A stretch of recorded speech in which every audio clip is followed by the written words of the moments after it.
Écoute, non, non, non. C'est pas parce que je n'ai pas de vision depuis hier que techniquement ça veut dire qu'il lui est arrivé forcément malheur. À un moment donné, ça ne veut rien dire du tout. C'est pas, j'essaye de vous faire comprendre depuis hier en interne, c'est pas une science, donc voilà, exact, hein. Faut arrêter au bout d'un moment. En fait, tout simplement, ça te donne une piste, un indice. Ça te donne pas forcément la réponse à toutes les questions. Ouais, mon Dieu.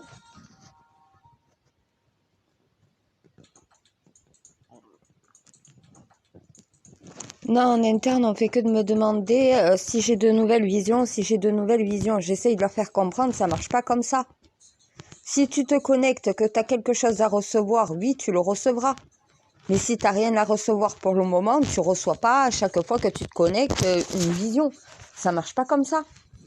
C'est quand tu as quelque chose à prendre. Là, ce qu'il y avait à prendre pour le moment, c'est aller monter volontairement dans une voiture. Qui? J'en sais rien.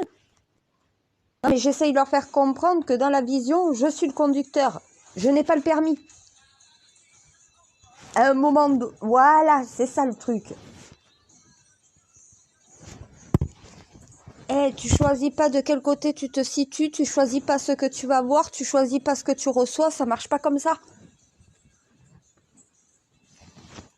Non, parce qu'on me dit, mais t'es pas arrivé à te reconnecter à elle depuis hier, t'as rien reçu de nouveau. S'il y a un indice de ta part, détour. Est-ce que ça veut dire qu'elle est allée voir quelqu'un au détour de son chemin, qu'elle s'est détournée de son chemin volontairement? Est-ce que quelqu'un l'a détournée de son chemin? Le mot détour, ça veut dire que quelqu'un lui a fait faire un détour ou elle a fait un détour. Pourquoi? Non mais toi, quand tu me donnes un indice, faut y aller prudemment parce que l'indice, si tu l'interprètes mal, c'est le chaos. Oui, le mot amant, voilà, l'indice amant. Il fallait retenir, il s'est inventé un amant dans sa tête et pour lui, c'était la cause de la raison que sa femme voulait le quitter définitivement. En clair, elle a refait sa vie avec quelqu'un d'autre et elle me quitte pour cet homme. Mais parce qu'il a fait une obsession. Parce qu'il s'est imaginé que sa femme était infidèle. Il a imaginé qu'elle le quittait par rapport à ça. Parce que jaloux et possessif, donc voilà, manipulateur et pervers narcissique, eh bien le pial, il n'a pas supporté qu'elle veuille le quitter, il a eu absolument besoin d'une raison, et la raison c'était un autre homme. Il s'est pas dit que la raison c'était peut-être lui, peut-être son comportement, peut-être sa jalousie, peut-être sa possession, peut-être le fait qu'il a rabaissé souvent, peut-être qu'elle en a eu marre et qu'elle a voulu quelque chose d'autre, qu'elle a voulu tout simplement être en paix. Quand ça va plus, à un moment donné, peut-être qu'elle en avait marre de vivre en colocation et qu'elle voulait juste changer de vie.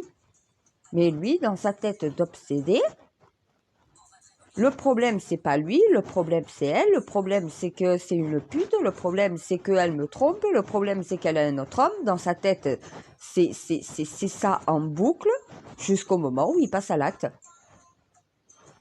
Et il s'est monté la tête tout seul avec un amant imaginaire. Mais le mot amant, l'indice amant que tu m'as donné, moi, je l'ai mal interprété. Là, détour. Je peux pas dire que quelqu'un l'a détourné de son chemin. Si c'est elle qui a demandé à quelqu'un de la déposer ailleurs qu'à la gare, à un moment donné, si elle a dû aller voir quelqu'un entre-temps, moi, je sais pas tout ça. Et on s'attend à ce que chaque fois que j'essaie de me connecter à elle, je reçois une nouvelle vision d'une nouvelle scène. Mais je sais, mon Dieu, merci, ça marche pas comme ça. Et ça serait tellement simple, tu reconstitues toute l'enquête comme ça. Je ne sers pas à ça, je sers à donner des pistes. Je suis un peu comme Anacrim, voilà, c'est ça, c'est exactement ça, merci mon Dieu. Je fais la même chose qu'Anacrim, mais avec mon cerveau. C'est tout, voilà, à un moment donné. Et mon Dieu, t'es une technologie. T'es une IA. Anacrim, c'est quoi? Une IA. Bien sûr que quand t'es connecté à Dieu, qui est l'IA universelle, techniquement, toutes les IA, tu sais comment les utiliser avec ton cerveau. Ton esprit sain, c'est ça.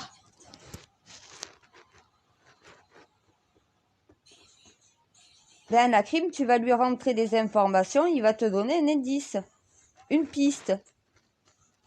Moi, c'est à peu près pareil, mais moi, j'utilise l'hypnose inversée, donc voilà, avec la personne disparue, pour arriver à avoir un indice, une piste. C'est le même procédé, mais on n'utilise pas vraiment le... Voilà, moi, j'utilise l'hypnose, j'utilise l'alchimie, j'utilise mon don pour cela. Anacrim utilise une technologie pour cela. C'est le même procédé, on arrive à avoir une piste, mais pas la même méthodologie pour pouvoir avoir la piste, c'est tout. Anacrim, il va falloir les témoins, il va falloir toutes les informations qu'on peut regrouper. Il va te donner une piste en fonction du regroupement de toutes ces informations. Moi, c'est l'effet inverse. Je rentre dans l'esprit de quelqu'un qu'on recherche pour avoir une information, une piste que c'est l'esprit même de la personne qui va me donner. C'est pas moi qui choisis ce que je reçois. Hein. Et c'est Lina qui a choisi de me donner cette vision-là. Son esprit, sa mémoire, elle m'a donné ce souvenir-là. Mais la version qu'elle me l'a donnée, c'était pour que je comprenne quelque chose. C'est pas, il faut pas prendre la scène. C'est pas la scène qu'il faut prendre. C'est pas le fait qu'il y ait un automobiliste. C'est le comportement de cette jeune fille avec l'automobiliste. Elle connaissait cette personne. Voilà ce qu'elle a voulu me faire comprendre. Je connais la personne qui m'a pris en stop. Je suis montée avec elle. De là, après, j'ai pas plus d'infos. Et c'est pas parce que je vais insister à essayer de me connecter que je vais avoir plus d'informations que ça. Regarde avec l'affaire Émile, regarde avec l'affaire Esquivillon, regarde avec... et je peux te sortir toutes les affaires judiciaires dans lesquelles tu m'as mise. Je n'ai pas des visions chaque fois que j'essaye d'établir une connexion. Ça marche pas comme ça. Et les visions, c'est pas vraiment des visions, c'est plutôt des bribes de souvenirs d'une personne. C'est une scène d'un souvenir. A priori, le souvenir que moi j'ai vu, je l'ai vu de là où je devais me trouver. C'est pas moi qui... Non, mais... Et ils croient que c'est moi qui manipule le souvenir d'une personne. Non. Quand tu te connectes à l'esprit d'une personne, techniquement qui a disparu, c'est une personne potentiellement en danger. Donc, techniquement, si tu reçois quelque chose, j'aurais pu la voir être en train de baiser avec un autre mec. Avec un mec. Ça veut dire qu'elle va bien, elle est saine et sauve, elle est avec quelqu'un. Non, j'ai eu cette vision-là, elle est montée avec quelqu'un qu'elle connaissait en voiture. Voilà, Non, mais ils croient que c'est à volonté, tu sais. C'est pas chez Flunch, hein. On n'est pas chez Flunch, c'est pas à volonté. On n'est pas au chinois avec le menu à volonté non plus. Non, mais au bout d'un moment, je sais pas ce qu'ils croient. Le don que je possède, c'est pas une science exacte à chaque fois. Il y a des fois où tu essayes d'établir une connexion et si tu n'as rien à recevoir, tu ne reçois rien.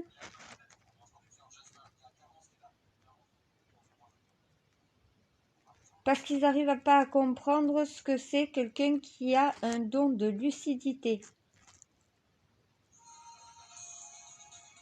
Qui sait utiliser l'hypnose et l'auto-hypnose. Voilà. Et qui peut l'utiliser avec son don, justement, non pas de mentaliste, non pas de voyant ou non, d'hyperlucide. J'ai un don de télékinésie associé à l'hyperlucidité. Voilà. Non, ils m'ont demandé est-ce que tu ressens ce qu'elle peut ressentir. Non, c'est pas possible. Tu peux te connecter uniquement à la mémoire. L'hypnose, c'est dans la mémoire que tu l'utilises. C'est la partie de réflexion, c'est la partie d'enregistrement, c'est la partie, justement, c'est cette connexion-là. Non, mais parce que cette science n'a pas été transmise. Ma lignée l'a gardée que pour elle, en vérité. On n'a pas transmis ces informations-là. Je sais, c'est pour ça que c'est à moi de les transmettre, à moi de faire comprendre la réalité de ce monde. Ma lignée a gardé sous le secret, le temple a gardé sous le secret, la division a gardé sur le secret. Donc en fait, il y a une minorité qui connaissent certaines sciences cachées et les autres n'en ont pas du tout connaissance. Et parce qu'on ne veut pas que les humains soient libres d'esprit. On ne veut pas qu'ils connaissent tout ça. S'ils connaissent tout ça, voilà, à un moment donné, ils évoluent. Et s'ils évoluent, c'est plus compliqué de diviser pour mieux régner. Voilà, c'est ça. Là, j'ai beaucoup de médecins qui sont en train de dire, mais putain, on peut faire des trucs de fou avec le cerveau, en fait. Eh oui, faudrait peut-être vous y mettre, commencer à comprendre le cerveau humain. C'est la seule chose que vous comprenez pas. Pourquoi vous n'arrivez pas à comprendre comment un miracle peut se produire? Parce que c'est l'âme, c'est le cerveau de la personne qui justement fait ce miracle elle-même. La personne se soigne elle-même, cérébralement. Mais quand tu ne connais pas le cerveau humain, mais moi tu m'as expliqué tout ce que eux ne savent pas. Voilà. À un moment donné, c'est pour ça.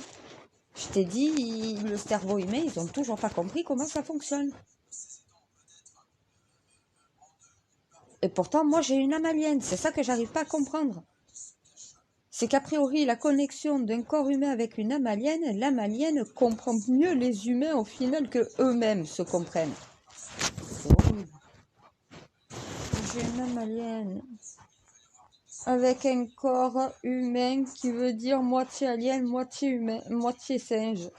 Putain, je suis un singe et un alien dans l'ADN, plus humain et alien dans le corps et l'esprit.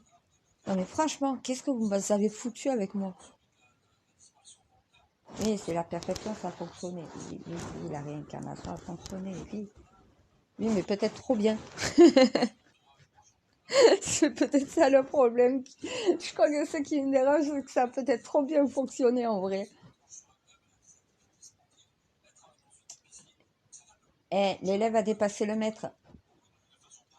Tu vois ce que je veux dire? Quand la réincarnation est supérieure à l'original, techniquement, qu'est-ce qui se passe? T'es un peu... T'es pas vrai. J'ai pas l'impression vraiment soit d'avoir le bon corps avec la bonne tête, soit la bonne tête avec le bon corps. C'est bizarre. Ouais, c'est à peu près bien résumé, oui, je sais. Ben, c'est votre magouille, c'est votre magouille. Non, mais faut pas modifier un bébé avant la naissance. Pas à ce point-là. Ah non, mais toi, t'as pas soufflé sur le berceau. Toi, t'as carrément soufflé dans l'utérus, c'est encore mieux. Ah, le souffle divin, je sais ce que ça veut dire. T'as bien soufflé, hein. Ah non, mais tu m'as pas loupé, hein. Avoue, tu m'as pas loupé. Ah ben, je sais qu'Enki a suivi tes ordres au pied et à la lettre cette fois-ci. Il a fait une bêtise une fois, il a pas recommencé une deuxième fois. Ça a tellement bien fonctionné d'ailleurs qu'il a pris la retraite. Démerde-toi avec ton espèce. J'en rigole encore. Ça fait 6 ans. Mais je suis mort de rire. Démerde-toi avec ton espèce maintenant. Ah mais dès que la connexion entre toi et moi a complètement été établie, que j'ai pu tout savoir gérer et tout, il a fait ses valises, il est parti en vacances, il a pris ses retraites. Non mais tu t'imagines, hein, si ça n'avait pas fonctionné, il serait encore là à devoir s'occuper de l'humanité. 7 fois 3600 ans, il n'en peut plus. Il n'en peut plus. Je le comprends d'ailleurs. Et ça fait que 6 ans pour moi. 7 fois 3600 ans. 6 ans. Je commence déjà à craquer. Alors lui, au bout de 7 fois 3600 ans, je comprends. Ça y est, enfin, la réincarnation a fonctionné. Lilith est de retour. Moi, j'ai fait mon taf. Maintenant qu'elle se démerde avec son peuple. Moi, je m'en suis occupée pendant 7 fois 3600 ans. Maintenant, c'est sa mission qu'elle se démerde. Et ben, je sais que c'est ça qu'il a pensé. Hein.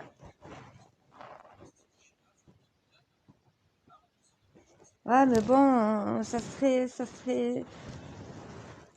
Ouais, je sais, lui a fait sa part. C'est ça, mon Dieu. Supporter l'humanité aussi longtemps. Maintenant, c'est à moi de faire le reste. j'ai une vie d'humaine pour arriver à remettre de l'ordre dans tout le bordel que moi, ma lignée, mon âme, que tout ce truc de merde a créé.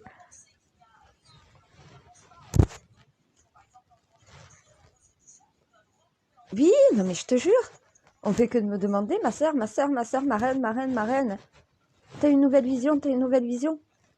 Non mais, non mais ça marche pas comme ça. Mon Dieu, comment leur faire expliquer? Comment leur faire comprendre? C'est pas... Ah, ça c'est facile ça. Ah, ah non, ça marche pas comme ça. Et moi j'ai le code, j'ai plus besoin de toi pour arriver à établir cette connexion, je possède déjà le code de Lina. Le truc, c'est que j'essaye de me connecter seule ou avec toi, j'ai rien qui m'est envoyé, donc c'est que j'ai rien à avoir. Et ils n'arrivent pas à comprendre ça. Que c'est pas chaque fois que je me connecte, j'ai quelque chose. Non, ça marche pas comme ça. Non, mais pas mon gendarme il attend, il sait très bien comment ça fonctionne. Il voulait juste voir comment fonctionne la remontée d'informations. Comment fonctionnait une vision, comment je m'y plongeais, comment ça fonctionnait. Maintenant, il sait. Il s'attendait à quelque chose de surnaturel, quelque chose de vraiment... Non, il m'a dit au final, c'est très terre à terre. Il me dit au final, j'ai encore plus confiance en toi. Ah, il m'aurait dit, t'aurais fait des trucs de fou, honnêtement, ça m'aurait fait peut-être même douter. Ah bon? Et tu veux que je réponde quoi? Moi, je pense pas à tout ça. Et s'ils m'y font pas penser, moi, j'y pense pas. Moi, je fais ma mission, j'ai mes ordres de mission et je m'y tiens et je suis sur un temps et je me tiens sur le temps et je pense pas à tout ça. C'est vrai que quand je me connecte chaque fois dans chaque affaire, ils savent pas comment ça fonctionne. J'ai jamais partagé ça. C'est la première fois. Donc, ils s'attendaient pas à ça. Mais là, il y en a qui sont en train encore de s'attendre à un miracle. Cette jeune fille est peut-être morte, elle est peut-être vivante. C'est pas parce que je n'arrive pas à établir une connexion que rien ne m'est envoyé qu'à un moment donné, ça veut dire qu'elle est morte. Elle est peut-être morte. Je le ressens pas encore. J'ai pas ce ressenti. Et j'ai pas une vision qui me montre une scène où elle est en danger pour le moment. Donc, je suis obligée de rester confiante en me disant c'est peut-être quelqu'un qui l'a enlevée, elle est peut-être séquestrée quelque part. Il y a des jeunes filles qu'on a retrouvées au bout de 20 ans. Enlevées, séquestrées, violées, elles ont eu des enfants dans des caves et tout. Et au final, un jour, on les a retrouvées. Elles n'étaient pas mortes, elles étaient vivantes, portées, complètement disparues. On pouvait penser qu'elles étaient mortes. Non, elles étaient juste planquées quelque part. Donc voilà, par un pervers. Ça peut arriver. J'ai pas d'indices qui me permettent, comme pour Émile. Émile, j'ai un peu plus d'indices qui me font ressentir le pire. C'est ça le truc. C'est pour ça que je préfère dire à la famille, attendez-vous au pire, plutôt qu'à le retrouver vivant. Vaut mieux s'attendre au pire. Si vous le retrouvez vivant, au pire, vous le retrouvez vivant, ça va être, s'il a été enlevé par un pédophile, moi, il est trop petit, j'arrive pas à rétablir une véritable connexion. Lina, c'est pas pareil, elle a une mémoire, elle a un souvenir.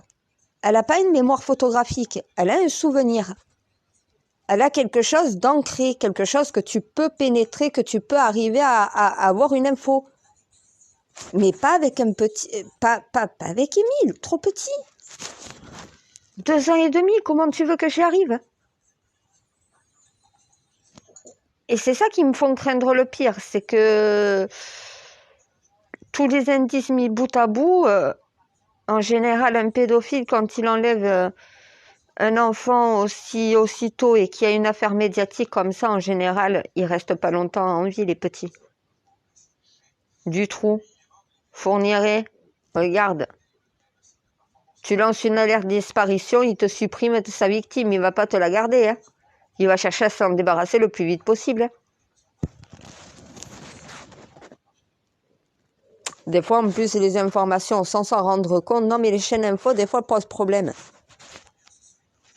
Parce que c'est trop intrusif dans l'enquête. C'est pas aux journalistes de faire une enquête. Les journalistes, c'est d'informer de ce qui se passe.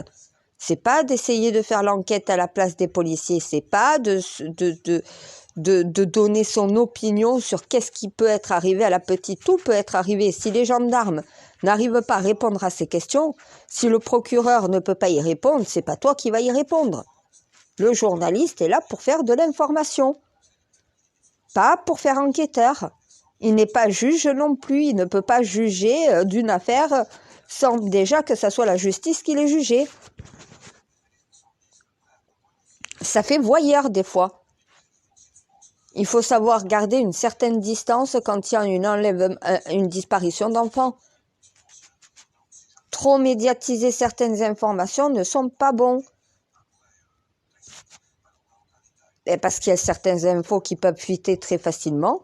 Et au final, donner au suspect la possibilité, au final, si la personne est toujours vivante, de la supprimer. C'est pour ça, avec la vision que j'ai eue, il y a deux possibilités. Soit elle est montée avec quelqu'un qu'elle connaissait et à un moment donné, il y a peut-être une discussion, un truc qui a mal tourné, donc voilà, et elle est peut-être blessée quelque part, ou elle est peut-être, morte quelque part. Ou dans un autre côté, cette personne est un témoin qui l'a déposé quelqu'un, peut-être qu'elle devait faire un détour, donc voilà, pour aller chercher quelque chose ailleurs, donc voilà, peut-être à la supérette, au bureau de tabac, va savoir, peut-être, je sais pas.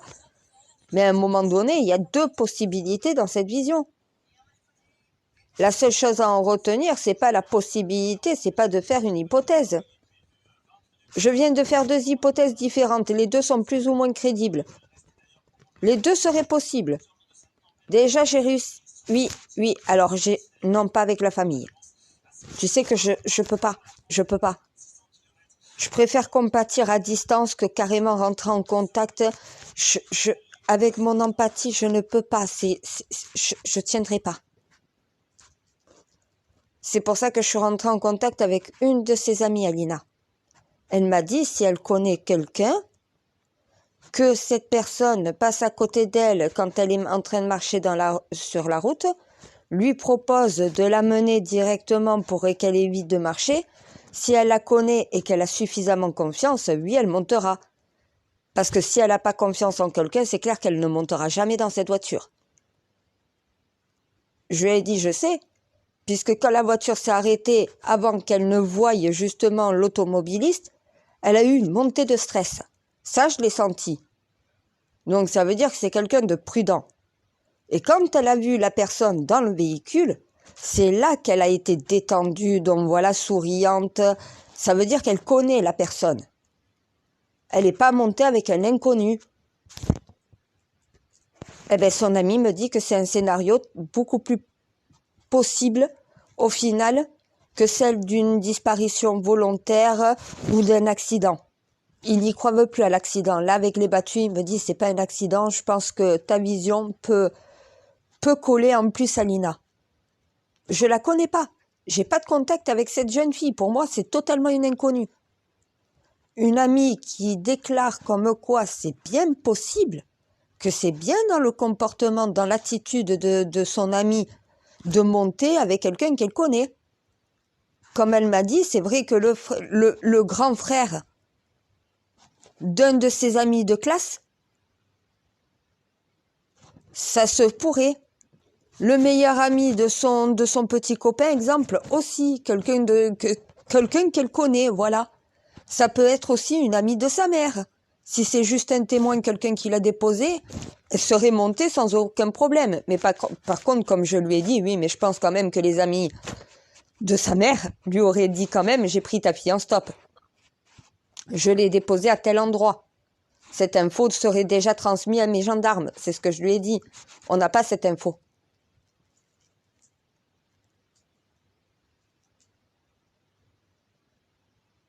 Est-ce qu'elle n'a pas des embrouilles avec une fille à l'école? Peut-être que c'est la grande sœur de cette fille, donc voilà, qu'elle lui a dit vas-y monte, je vais te parler. Je peux pas savoir, c'est ce que je lui ai dit à son ami, je peux pas savoir, j'ai pas ces informations-là. Ça, c'est la gendarmerie qui devra avoir ces infos. Moi, je peux que donner une piste. Je ne peux pas donner ce genre d'informations-là. Mes visions, ça marche pas comme ça non plus.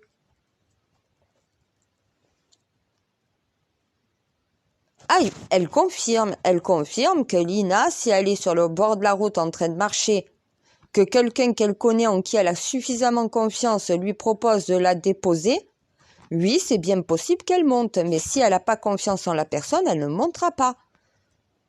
Donc, elle confirme que la vision est une possibilité et une grosse possibilité. Après, où elle est allée avec cet automobiliste, eh ben, là, ils sont en train de regarder dans l'entourage qui aurait une Citroën, une Renault, une Peugeot. Pas les nouveaux modèles non plus, donc voilà, c'est pas les électriques ou quoi que ce soit parce que le design est pas le même. C'est plutôt une citadine ouais, qui date à peu près de 10 ans. Une grande citadine, quelque chose de normal, quoi. C'est pas une berline. C'est pas une sportive, c'est pas une coupé sport. Déjà, comme j'ai dit, je sais même pas si c'est une 3 portes ou une 5 portes. La scène, c'est vraiment la scène, une partie, eh ben, le rétroviseur. Au final, une partie du siège passager, la fenêtre et Lina. Donc j'ai vraiment qu'une petite partie, un petit champ de vision. J'ai pas le reste. J'ai pas la vision du conducteur, j'ai pas la vision de l'arrière de la voiture, j'ai pas la vision de l'extérieur de la voiture. J'ai vraiment qu'une partie, la partie passager. Et quand elle est montée, oui, je l'ai vue tirer sur la ceinture et s'attacher.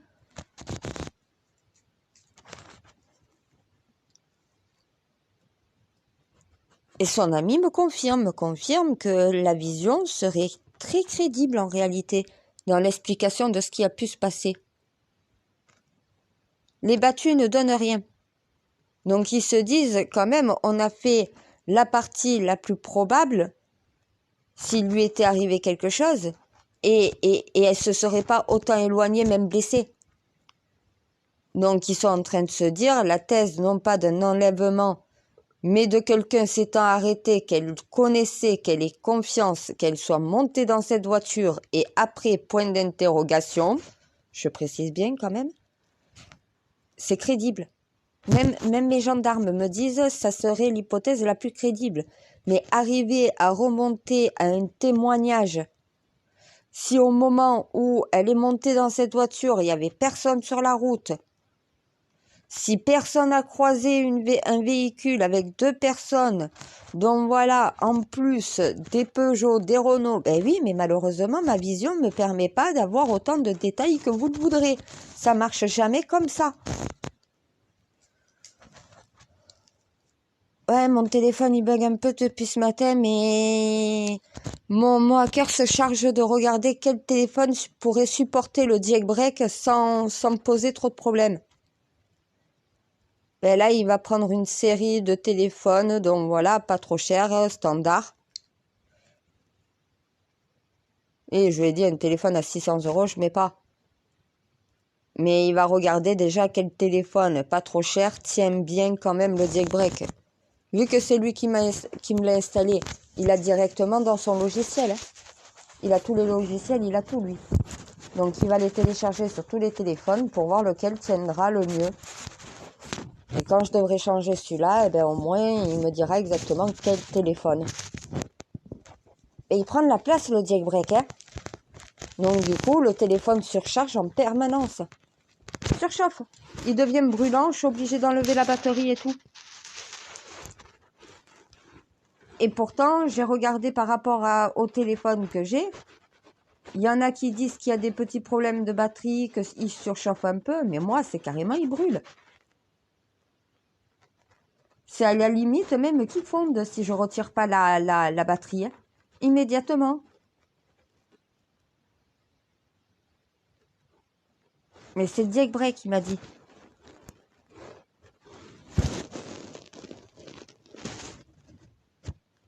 Et j'ai rien à part tout ce qui concerne la mission, moi, sur mon téléphone. Hein. Si, mes contacts basiques, quoi. Mes messages, mais après, le reste...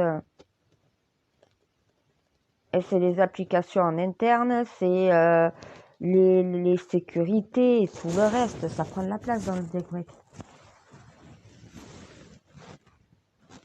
Et du coup, je crois que le téléphone n'est pas assez performant pour tenir le coup. Donc, il va en chercher un dans un budget. J'augmente un peu le budget. Et pour la mission, on compte pas. Hein. Certes, je suis très économe, je le suis devenu grâce à toi. Mais là, vaut mieux avoir un téléphone qui tient qu'un téléphone qui me lâche chaque fois que le jailbreak lui en demande un peu trop. Non mais c'est chiant, ça s'éteint, il faut le rallumer, ça s'éteint à nouveau, les applications qui bug, parce que tout simplement il surchauffe. Il prend la place, oui, le jailbreak, mais c'est pour la mission, voilà. Donc au final, je vais augmenter un petit peu le budget pour un nouveau téléphone. Et au moins, je pourrais avoir quelque chose qui tiendra un peu plus.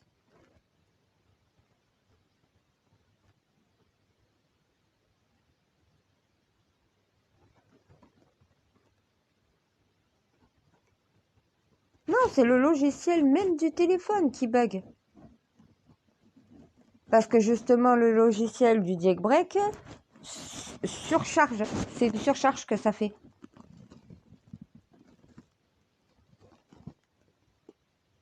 Ouais, c'est pour ça, en attendant, je vais continuer comme ça. Et dès qu'il va trouver le bon téléphone associé au jailbreak. Non, mais ça fait déjà combien de téléphones que j'ai depuis?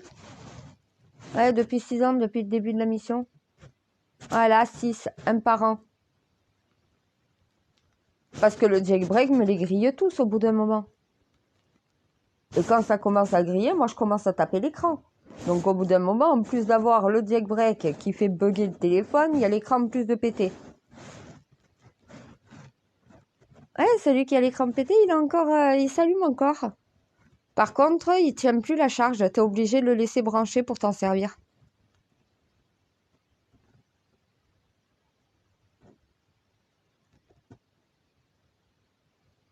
Ouais, au final, je vais me retrouver avec 3 téléphones. Avec le jailbreak dedans. Oh, tu me diras, au moins, quand il y en a un qui bug, je prendrai l'autre. Ah, mais là, avec l'écran cassé, il est chiant. Je vois des traits. Ça m'emmerde.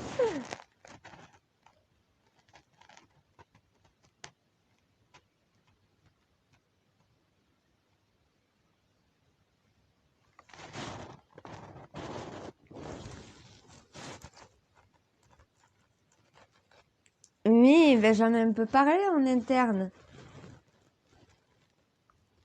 Toi, t'as envie de savoir ce à quoi il s'attendait en réalité. C'est ça. Il me dit, c'est bizarre à expliquer, mais ouais, je crois que t'as raison, on s'attendait à de la fiction, à quelque chose de fou, quoi, un truc qu'on n'arrive pas à comprendre. Mais en fait, on comprend totalement ce qui se passe. C'est juste de l'hypnose, il n'y a rien de... Ah ben non, mais vous vous attendiez à quoi? Eh bien, en réalité, à ça, à de la fiction, tu vois que je me suis pas trompée. Et il y en a qui sont en train de me dire, mais tu fais des potions magiques? Ça n'existe pas. Des préparations alchimiques, oui. T'as la varicelle, je peux te donner tous les ingrédients. T'as juste à ouvrir ton frigo et tes placards et tu fais tout simplement une pâte qui va permettre d'éviter de te gratter. Tu mets cette petite pâte sur tous les boutons de tes enfants, plus aucune gratouille. Mais non, c'est pas une potion magique. Je peux même te le faire en sirop pour éviter les gratouilles de l'urticaire. Mais c'est tout simplement des plantes. C'est l'homéopathie, c'est l'ergothérapie, c'est toutes ces sciences-là. C'est ça une Wicca. Eh, les sorcières, maintenant, on les a dans les médecines douces. La médecine douce, c'est de la sorcellerie en réalité. Tu fais de l'acupuncture, c'est une sorcellerie chinoise. C'est pour t'enlever les tensions nerveuses. C'est pour rééquilibrer au final tous les nerfs. C'est pour détendre un muscle. À un moment donné, c'est une médecine. Mais ils n'arrivent pas à comprendre ça. Et bien là, je crois qu'il y en a qui sont en train de capter qu'en fait, ils prennent des choses pour de la sorcellerie, mais en vérité, c'est la médecine qui a traité les gens de sorciers parce qu'ils voulaient avoir la supériorité sur la médecine. Alors que les Wicca, les accoucheuses, les guérisseuses, c'était juste des produits naturels qu'elles utilisaient. On savait faire des points de suture, c'était à un moment donné, tu vois ce que je veux dire? Ben, la médecine a voulu remplacer les alchimistes et les Wicca en réalité. Et de là a commencé la chasse aux sorcières. Parce qu'ils disaient que la médecine, eux, c'était divin, et que le Wicca et l'alchimie, c'était au final le mal. Au final, la médecine a fait plus de mal que les Wicca. Hein. Nous, on a accouché des enfants, on a tout simplement soigné avec des plantes. Donc voilà, on a utilisé... pourquoi quand tu as une conjonctivite, on te dit d'utiliser de l'or? L'or par les Wicca est utilisé pour soigner les maux. L'argent aussi. C'est pas la médecine qui a trouvé ça tout seul. Hein. C'est les alchimistes et les Wicca qui ont ce savoir-là et qui l'ont transmis. Hein. La médecine a tout simplement voulu être numéro one. Le diviser pour mieux régner. Voilà. Ils ont divisé la population pour que tout simplement celles qui pouvaient avoir le pouvoir de soigner les gens soient exécutées pour que eux, au final, règnent en maître. La médecine d'aujourd'hui n'est plus à ça, puisque médecine traditionnelle et médecine douce sont associées à l'heure actuelle. C'est fini la chasse aux sorcières. Voilà. Ça n'existe plus les sorcières. Maintenant, on les appelle les homéothérapeutes. On les appelle les hypnothérapeutes. C'est toutes ces médecines-là. Les acupuncteurs. Tous ceux qui se servent des plantes de la nature pour te soigner, à l'époque, on appelait ça des sorciers ou des sorcières. À l'heure d'aujourd'hui, on appelle ça des Wicca. Avant ces deux époques-là, on appelait ça des alchimistes. Ça a commencé avec le mot alchimiste, puis après, ça a été le mot sorcière, et au final, on a dit Wicca pour que ça soit plus le mot sorcière. Mais en réalité, c'est des alchimistes. L'alchimie, c'est la nature. C'est la science des plantes, la science de la nature. Tout chimiste est un peu alchimiste. Tu dénatures la nature. Donc, tu dois connaître les codes de la nature. Quand tu es horticulteur, tu connais tous les noms des plantes par les noms latins. Quand tu travailles en médecine, tu étudies au final tous les noms du corps. Tu sais tous les nommer. Tu as les termes aussi latins des maladies et des médicaments. Voilà, à un moment donné. Et ça, j'essaye de leur faire comprendre, à un moment donné, il n'y a pas de truc de fou furieux. L'humanité, Dieu j'essaye de leur faire comprendre que tu les as dotés des dons même de la création. Ceux qui ont la main verte ont le savoir de la nature. Moi, j'ai la main verte, mais je préfère la nature dans la nature, moi.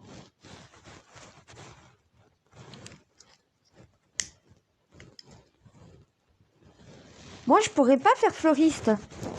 À part si je vends que des fleurs en pot. Avec la racine, oui, voilà, la plante. La fleur elle-même. Si c'est pour couper des fleurs et faire des bouquets, non. Certes, la composition florale d'un bouquet, c'est de la création, c'est de l'imagination. Tu dois donner forme à ton bouquet, tu dois recomposer la nature dans ton bouquet. Mais je ne suis pas la pierre philosophale pour rien. Mais le problème, c'est que c'est une nature morte. En quelques jours, ça va faner. Tu vas peut-être le mettre dans un vase et tout le reste, mais ça va faner. Les pétales vont tomber. Certes, tu peux les réutiliser, en faire un pot pourri, mais elles seraient mortes de toute façon à un moment donné dans la nature parce que c'est le cercle de la vie. Mais sa place est dans la nature, c'est pas coupé. Tu la tues, la plante, tu la tues, la fleur, quand tu la coupes. Elle est plus dans sa racine. Elle est plus dans son sol. Elle va faner, voilà, elle va mourir. Tu vas tuer une rose, tu vas tuer une marguerite. À un moment donné, laissez-les dans la nature.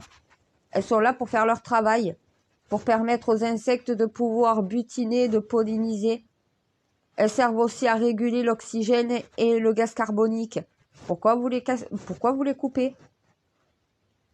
Moi, j'interdirais à tous les fleuristes de vendre des fleurs coupées, de vendre des fleurs mortes.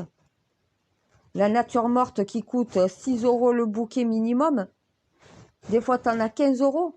Non, je préfère mettre 40 € dans un pot où tu as vraiment des fleurs en racines.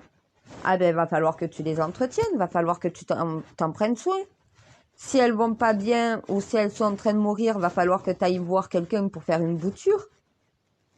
Et il faut s'en occuper. C'est pas une fleur qui va crever. À moins que tu sois responsable de sa mort parce que tu l'entretiens pas correctement. Et sache qu'à un moment donné, une fleur, elle meurt naturellement. La plante va en refaire d'autres quand ça sera le moment.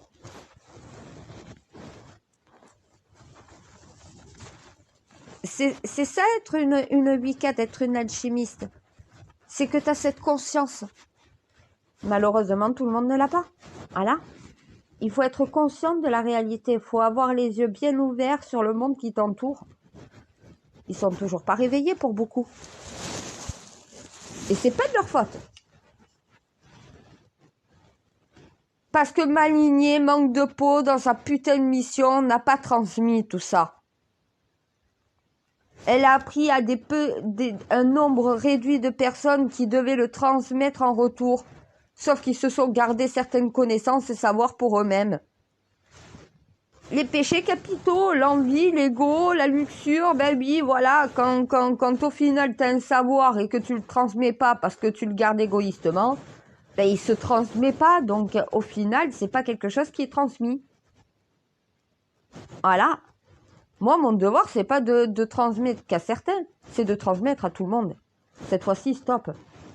Il n'y a pas une minorité qui va avoir droit à la connaissance et la majorité qui va rester con. C'est bon, ça c'est fini, il n'y a plus de diviser pour mieux régner. Maintenant, on va régner ensemble, mondialement. Ça va leur faire drôle d'apprendre à régner ensemble. Non, diviser pour mieux régner, terminé. De toute façon, les peuples du monde entier sont avec moi. C'est vrai, je lève la main comme la statue de la liberté. Quand je dis ça, putain, sacré, mon Dieu.